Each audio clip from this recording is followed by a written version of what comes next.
Hello, welcome back to my world of stuff. Here's a video I've been looking forward to making since I started doing retro TV and retro film reviews.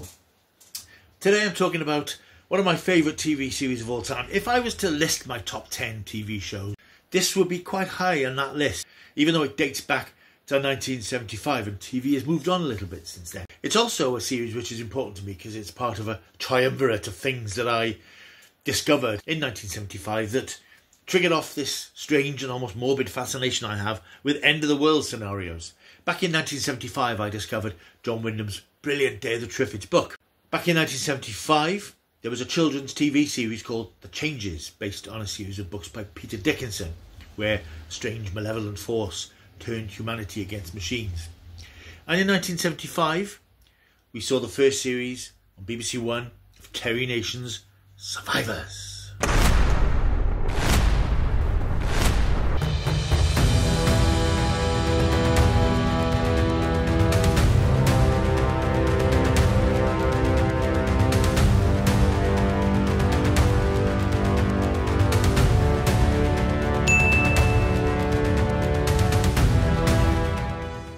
Yes, welcome back. Survivors, one of my favourite TV shows. I've watched this show umpteen times. And for me, it is the best dramatic depiction there's ever been of the end of the world. And I'm pitting this show against all these huge big budget, special effects heavy science fiction films.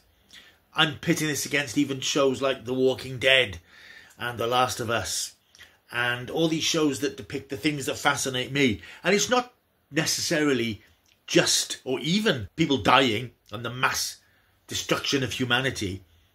It's those images of silent cities and deserted streets and that eerie, melancholy sense of desolation that comes with an apocalypse situation in fiction. That's what I find fascinating. Seeing people walking through decaying buildings and all that. So it's haunting. And I think Survivors, although it doesn't do a lot of that, I think it depicts the fall of man better than anything I've ever seen. And I am talking about your Independence Days and all these things that we get these days with massive budgets that can use CGI to recreate a ruined world and a desolate world.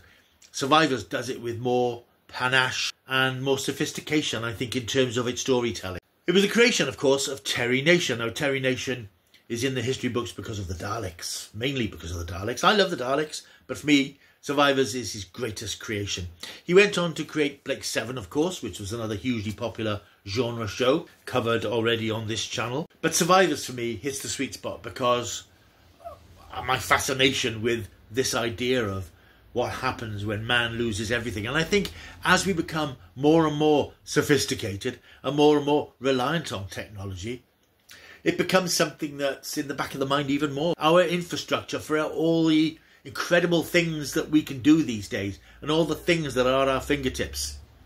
You often feel that we could be just a moment away from losing it all, and it wouldn't take a lot. We saw during the pandemic 5 years ago how everything can change overnight. You remember the lockdowns, you remember the boarded up, closed up streets and shops, that palpable sense of weirdness and wrongness when there was nothing open, everything was closed. We could go shopping and come home. It just makes you realise how quickly we could lose it all. Terry had dabbled with this idea in the past. It was obviously something that had been on his mind going back to the 60s, really. If you think of the first Dalek story in Doctor Who, that was about a civilization that had been wiped out by a neutron bomb. You had the Thals surviving in this petrified forest. You had the Khaleds, or Daleks, mutated creatures living in machines. In his second Dalek story in 1964, part of the storyline was an explanation of how the Daleks had invaded Earth and wiped out humanity with plague bombs. In 1974's Death to the Daleks, just a year before the Survivors aired, part of the storyline there was that a space plague was sweeping the universe and humans and Daleks were trying to find a cure for this plague.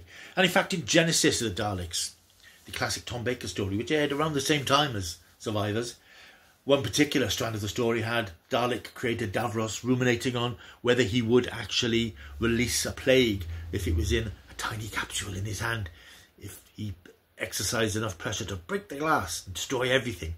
So these were themes that obviously Nation had been thinking about. It finally reached fruition in Survivors, which debuted on the 16th of April 1975 in the UK on BBC One at 8:10, I think. It ran for 3 series, total of 38 episodes, 2 series of 13 and 1 series of 12. Admission here, I never saw that first episode when it was screened back in 1975. I was out doing something, I don't know what I was doing. I think it was some school-related evening activity. But I remember knowing this series was coming up and being so frustrated that I couldn't see it. And of course, this was a few years before we had videotape recorders. There were no catch-up services. I was never going to see this episode. In fact, I didn't see it until about 1993. I think when the BBC started drip-feeding the series out on VHS tapes. And I think that they only brought out the first series. I remember excitedly going to W.H. Smith's in Cardiff and buying the first 2 volumes of the first 4 episodes, having never seen the first episode. And what I'm going to do with this video, I'm going to pick up key episodes from the series run, give you a broad outline of the main characters and the scenario and what happens, because if I go through every episode, we're going to be here an hour, and no one wants that. However, I will say that the first episode of Survivors, The Fourth Horseman, written by Terry Nation, is a masterful piece of television. It's a masterpiece of television in narrative structure, in setting up a scenario, in explaining what's going on without necessarily showing it. Don't forget, this was a fairly low-budget BBC drama series. They didn't have the budget, I don't think the will, to show scenes of hundreds of people dropping in the streets, car crashes, all these sort of things that you would get in a modern-day version of a story like this, and have had and did have, in fact. The story is told very quietly from the perspective of a handful of people in that first episode. One of the most striking features of the series is that incredible title sequence and Anthony Isaac's haunting, powerful theme music, which has that sense of doom about it. The title sequence, of course, starts off with a scientist in a laboratory, we assume it's somewhere in China, holding a flask of some sort of fluid and dropping it, and the flask shatters and this liquid spreads across the screen. We then go across the world to various airports, people getting their passports stamped, people feeling ill. And in that title sequence alone, it tells you all you need to know. It does all the legwork in telling you about this series. A virus has been released, it's swept across the world because of transport, people moving around the planet, and we lead into the first episode, where we meet our lead character, Abby Grant, played by Carolyn Seymour. She's a sort of middle-class housewife at home, playing tennis in her home tennis court with a tennis machine, and she gets a phone call that her son Peter, who's in a boarding school, there's a virus going around that people are sort of talking about, and people are off sick from work. Nobody's that worried, they just think it's an exaggerated flu virus. But Peter's stuck in boarding school, he can't get home. Abby's husband, played by the great Peter Bowles, comes home from work in London. He's a few hours late because the trains are all over the place, and he tells her more about how chaotic it is. People are off work. It's just a nightmare. The transport system's breaking down. He decides to stay home for a few days to sort of wait it out. In the meantime, we meet Jenny Richards, played by Lucy Fleming. She's a young girl in London sharing a flat. Her flatmate's very ill, feverish. She goes to the local hospital where the girl's boyfriend is a doctor. He comes back to find that the girl has died. He then sits down with Jenny and tells her the worst case scenario. The disease is out of control. They're injecting people with a placebo just to make them feel a little bit better about themselves. But it's out of control, and if it doesn't come under control in a few days, as he says in some very memorable scenes, the dead will outnumber the living and the cities will become like cesspits. He thinks it may be a bit fanciful, it won't be that bad, but he advises Jenny to leave London, and she does. Meanwhile, things aren't looking so good for Abby and her husband. The electricity's gone out, Abby started feeling unwell. Her husband, David, is desperately trying to find some help for her. He goes to the local doctor, Joe, to discover the situation's getting very grim. Joe's own wife has died in the night, and Joe's not optimistic about the future. A few days pass. Abby has retired to bed. We see the clock on her bedside table, the hours going past, the weather's changing outside, night turns to day and so on, and she finally wakes up disorientated, thirsty, sweaty, feeling weak. She goes downstairs to discover that her husband Peter is dead. He's lying dead on the sofa. There's quite an evocative scene of her wandering into the living room, looking in the mirror and seeing his reflection. He's died. She takes a shower. She goes to explore the village and finds it still, quiet, silent. Everyone's dead. She goes into the church. A very memorable and haunting image in that first scene, where she goes into the church to find it full of bodies. And there's again a very memorable scene at the end, which is a sort of a bird's eye view of her coming out of the church, and she looks up and says, "Don't let me be the only one." She then sets fire to the house, a sort of a funeral pyre for her husband and her past life. and sets off to try and find Peter, which is a thread that runs throughout the first half of the series. So these are the two main characters that we meet in that first episode, and across the first handful of episodes, the show builds up its core cast of characters. This is something that Terry Nation did in Blake 7 a few years later. He introduced his characters across a number of episodes. You didn't meet everybody in the first episode. You met them in their own storylines going forward, threaded across those first few episodes. In episode 2, Genesis, we meet Greg Preston. He's the male hero of the series, played by Ian McCulloch. He's a mean and moody engineer who's coming home from Holland where he's been working, finds that his wife has died. He takes the family sports car and zooms off to find a new life. He bumps into a woman called Anne Tranter, played by Myra Francis. She wants Greg to help her with her boyfriend. He's had an accident in a quarry where they've been holed up. When he gets there, he finds they've been hoarding supplies, and Vic's been crushed by a tractor that's overturned. His legs are seriously damaged. Greg heads to find some medicine to try and ease his pain, but when he gets back, Anne's on the road. She tells him that Vic has died, so they sort of team up. He also meets up with Jenny, and Jenny is desperate for company. She's been on her own for a while, wandering through the wilderness. Meanwhile, in this episode, Abby is having her own adventures. She stumbled across a community which is run by a former union leader called Arthur Wormley, played by George Baker. He set up a community in a country house, but he's running it on very authoritarian lines. And Abby, first of all, she's glad to meet up with somebody who has a sense of what they want to do and where they want to go. But things turn rather sour when Arthur Wormley meets out his very own form of justice against somebody who's transgressed his own rules. Abby decides that's not the sort of community she wants to be in, and she moves on. And eventually, as the series wears on, in episode 3 and 4, they meet up with Abby and they form a community together. They bond, they meet a couple of kids, John and Lizzie, who have been abandoned and orphaned, and they take them on board, and the group starts to get bigger and bigger as the series progresses. They eventually find a place to live. It's a huge abandoned mansion place called The Grange, which is actually Hampton Court in Herefordshire. This at the time was an abandoned building. It had been derelict for some time, so it was ideal for use in a series like Survivors, with its huge echoey corridors, great spiral staircases, huge banqueting rooms. There was so much room to move around, and the desolation of the building sort of mirrors the desolation of humanity. More and more characters come on board. We have Paul Pittman. He's a sort of a hippie type who has some farming skill, so he joins the group.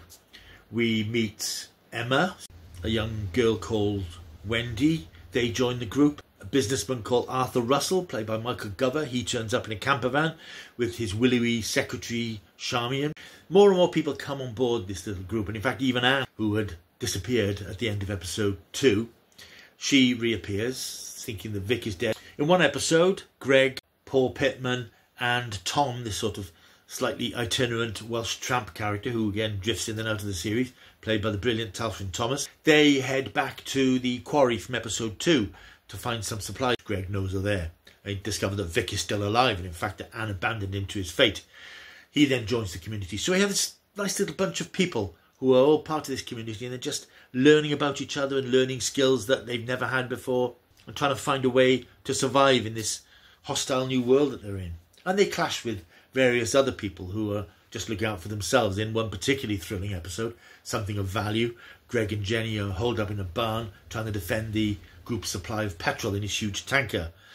There's a huge gun battle, and it's just an exciting adventure. And that's what Series 1 is all about. It's about adventure. That was what Terry Nation wanted the show to be. He wanted it to be a series, fast-moving, pacey, on-the-road adventure series. That, unfortunately, pitted him against the show's producer, Terence Dudley. He saw it more as picking up on the self-sufficiency fad, which had become a big thing in the 1970s, of course. We had the comedy series The Good Life, which followed a sort of path about people stepping back from the workplace and civilization and trying to fend for themselves. And Terence Dudley saw it more as a survivalist series about going back to the land and growing crops and the problems that came with that sort of thing, and also with dealing with outsiders and community. There are also issues about morality dealt with in that first series. There's one episode, it's called Law and Order. It was written by Clive Exton under a pseudonym of M.K. Jeeves, and it deals with what you do with somebody who's committed a terrible crime. The community has a party, a May Day party. There's music and dancing. Greg's strumming the guitar. There's food, and they're having a good time. They're getting on well. They're relaxing and having a good time. Unfortunately, the sleazy Tom Price takes a fancy to the character of Wendy. He follows her when she goes to bed. He tries to assault her. She struggles to resist, and he ends up stabbing and killing her. He hides the body. When the body is discovered the next day, the community, for various reasons, thinks that the murder's been committed by Barney, played by John Hallett. Barney is a slightly simple-minded young farm labourer. He's sort of part of the community, but he's the obvious culprit. He seems to have committed this terrible crime.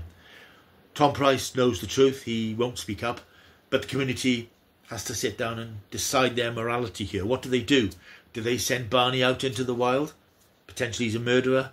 Potentially he won't survive because he hasn't got the life skills to survive. Or do they execute him? And they take the decision to execute him. And it's a chilling moment. It's a chilling moment when they come to that decision.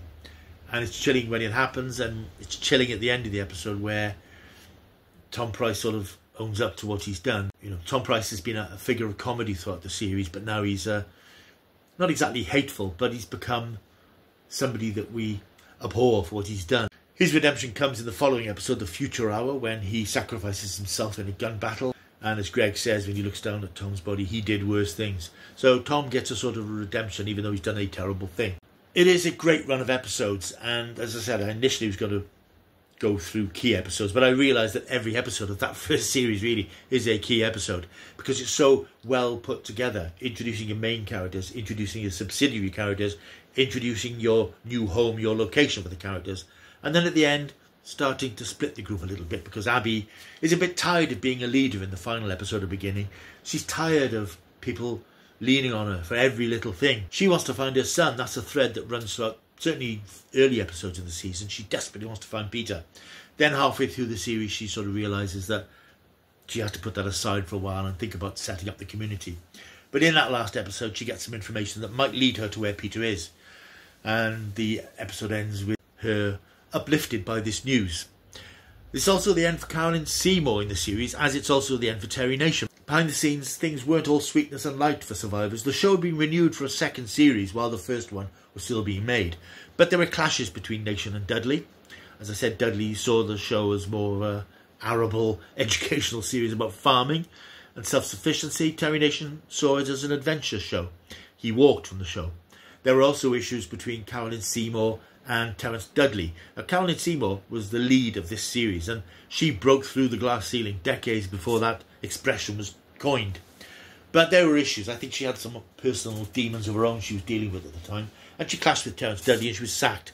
So she didn't return for the second series. She was written out as having gone off looking for Peter, which sort of fits him in the narrative. Sadly, after a few episodes, she's never really mentioned again. She sort of disappears into the show's mythos. Series 2 is different to the first series. Another issue which confounded Series 2 is that the Hampton Court location was no longer available for filming. It had now been bought for redevelopment. It was no longer derelict. It didn't fit the purpose that it was used for in the series. So the cast had to move on. This involved writing out some of the cast, unfortunately. In the first episode, Birth of a Hope, Greg is off visiting a neighbouring community and there's a fire in the Grange. We don't actually see the outside of the Grange. We see some of the characters in what passes as one of the stone rooms of the Grange. There's a fire and half the cast are wiped out. We lose people like Charmian and Emma and Vic in the wheelchair. They're all killed off. The only survivors are Jenny, Paul and Arthur. Greg comes back. They all head back to the community in Whitecross, which is headed up by Charles Vaughan, character played by Dennis Lill, who they had met in an episode in Series 1. Charles had this determination that the only way mankind could survive was by repopulating and breeding, and that was his obsession in that first series episode, which sort of completely went against the ethos of Abby and her group at the time, so they went their separate ways. Things have changed a little bit now. He's not quite so obsessed with reproduction, and he's getting more used to the farming life and keeping his community and growing his community. So he welcomes Greg and the rest of his group in to join him. I think this caused some behind-the-scenes disruption as well. Apparently there was some conflict between Dennis Lill and Ian McCulloch. Ian McCulloch had been the male star of the series. Now he had to share that with Dennis Lill.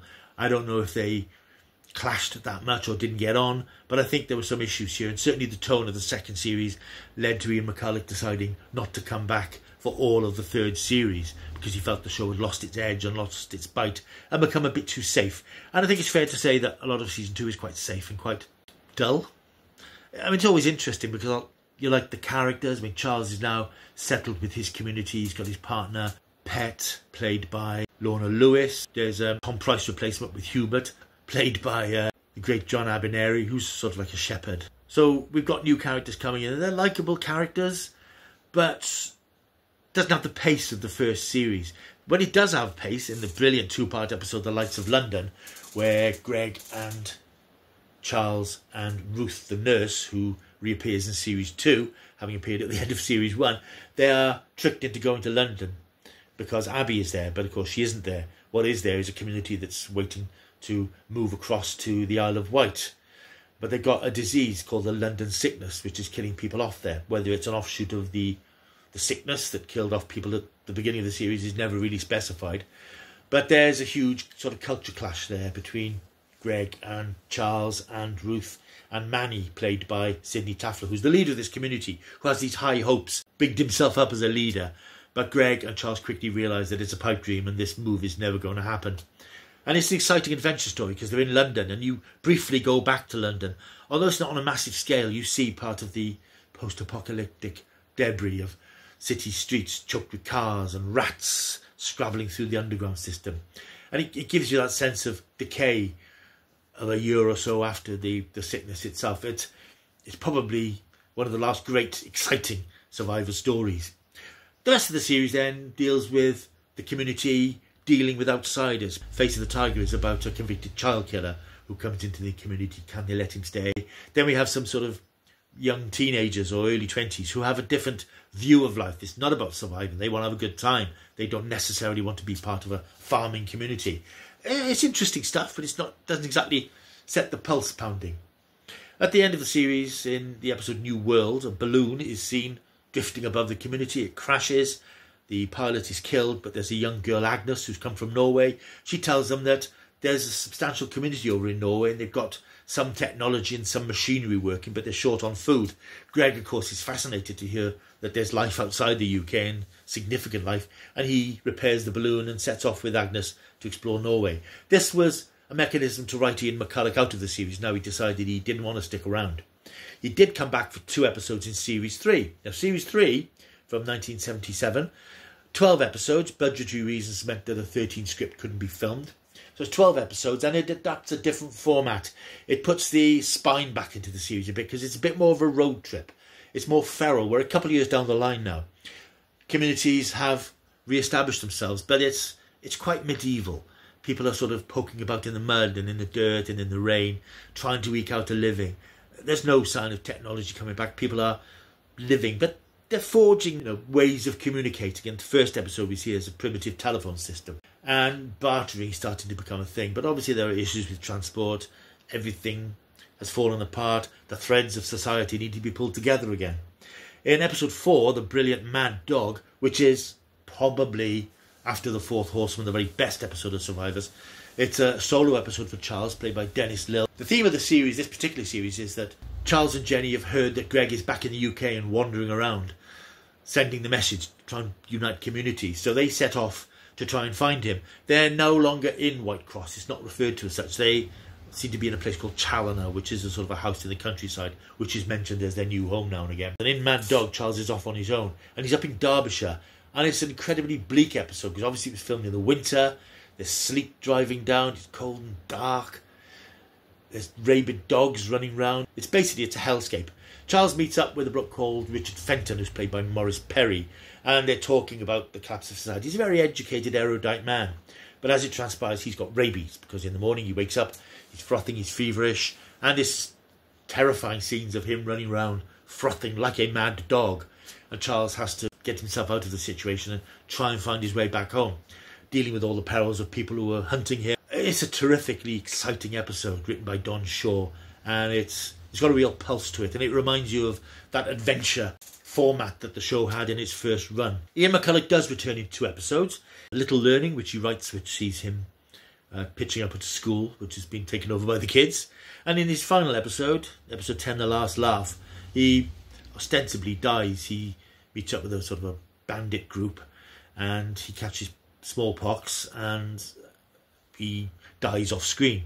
And the last couple of episodes are sort of based around the legend of Greg, who is trying to unify the country, and a struggle to put the lights back on. The last episode takes us up to Scotland, where we discover that a community of 150,000 people has survived the plague.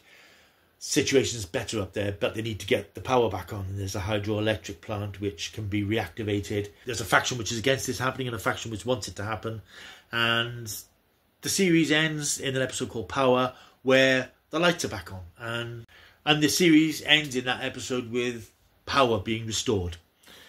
It's an interesting end to the series. I think it's not the end that Terry Nation would have wanted for the series, because of course he saw it as a different show. I think in retrospect, in this situation, if you were a survivor and if you were lucky enough to survive this situation, you would want to try and do what you could to improve your situation and make things more comfortable. And I suppose that trying to get electricity working wouldn't be an impossibility. Somebody would have survived who had some knowledge, who could help do this sort of thing, and that's something you would strive for. And although the finale seems to sort of flip the series on its head a little bit, I think it's an interesting end to the show, and it's an appropriate end to the show.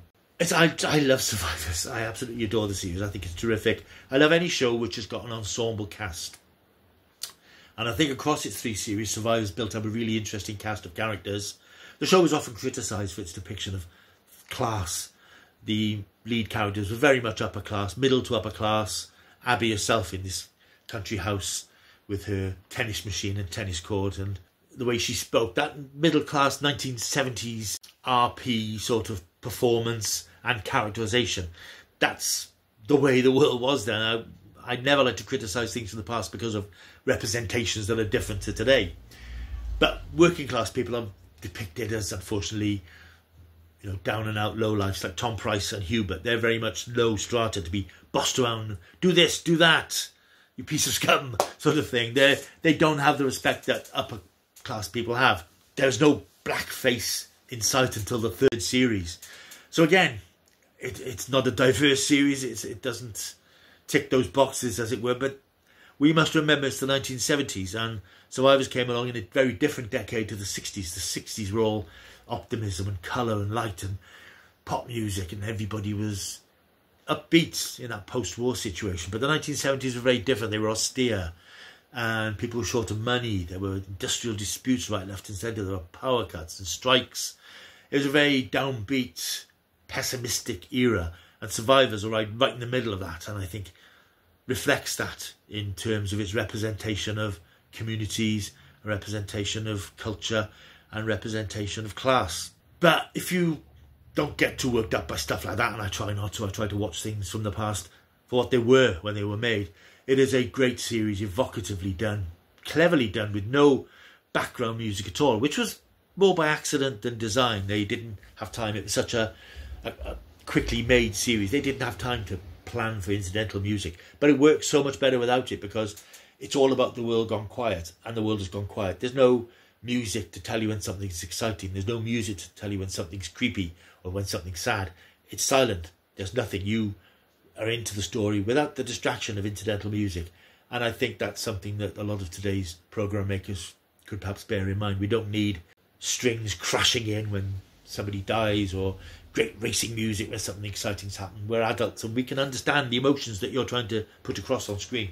The Survivors works fantastically because of that stillness, that peculiar sense of quiet. One of the things I always like to do in these TV retrospectives of shows from the 60s and 70s is take a look at some of the guest casts, some of the jobbing actors who appeared in one-off roles in 1-2 episodes, and Survivors has its fair share of well-known character actors from the era who just appeared for an episode, made a guest appearance and moved on. And across the run of the series we had, and I've jotted down some of the names, it's an impressive roll call, I think. Peter Bowles, Brian Blessed, George Baker, Peter Copley, Robert Gillespie, Peter Miles, David and Patrick Trout, David Nielsen, who is better known these days I think as Roy Cropper in Coronation Street, Coral Atkins, Nadeem Sawala, Robert Pugh, Glyn Owen, Roy Marsden, Dennis Lawson, June Brown from EastEnders, Nicholas Grace, Peter Jeffrey, Kevin McNally, Linda Robson, and the comedian Brian Connolly. They all appeared in various episodes of Survivors across its 3-year run. It's a great series, which if you've never seen it, I recommend you watch if you can. It used to be on BritBox. I think it came off BritBox last year, but it's still available on a reasonably priced box set of DVDs from the BBC, which I have proudly in my collection. I also have the original 3 season sets that came out at the height of the DVD era, which were published by a company called DD, I think they were called. And each of those sets had nice interview features with the cast. It's a great series, and as I said, it's one of my favourite series, and for me it is the best representation of that sort of apocalyptic scenario. Not even the post-apocalyptic. I like the fact that it shows the end. It's not set years afterwards. You show it happening, and it happens so quietly in that first episode, The Fourth Horseman. The world dies off screen while we're focusing on a handful of characters. The world is just quietly slipping away.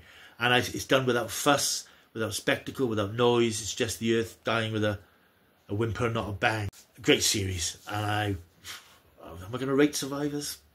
I'm going to rate it as 10 out of 10. I mean, I'm aware of its faults in certain places, but I just have such fondness for the show. I've got to give it a 10 out of 10. If you've never seen it, you need to see it, because it is a classic piece of British television. It's often sort of forgotten or not talked about these days, despite the fact there was a reboot, which I'll talk about in another video.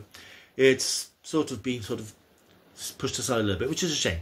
Right, hope you've enjoyed watching this video. I've enjoyed doing it. I'll tell you a secret. This is actually the second attempt at recording this video. First one I did ran to an hour, and I went into specifics about episodes, which characters came in, which characters left, and I just thought I don't need that sort of detail. So I re-recorded this slightly shorter one, which I hope has got the point across.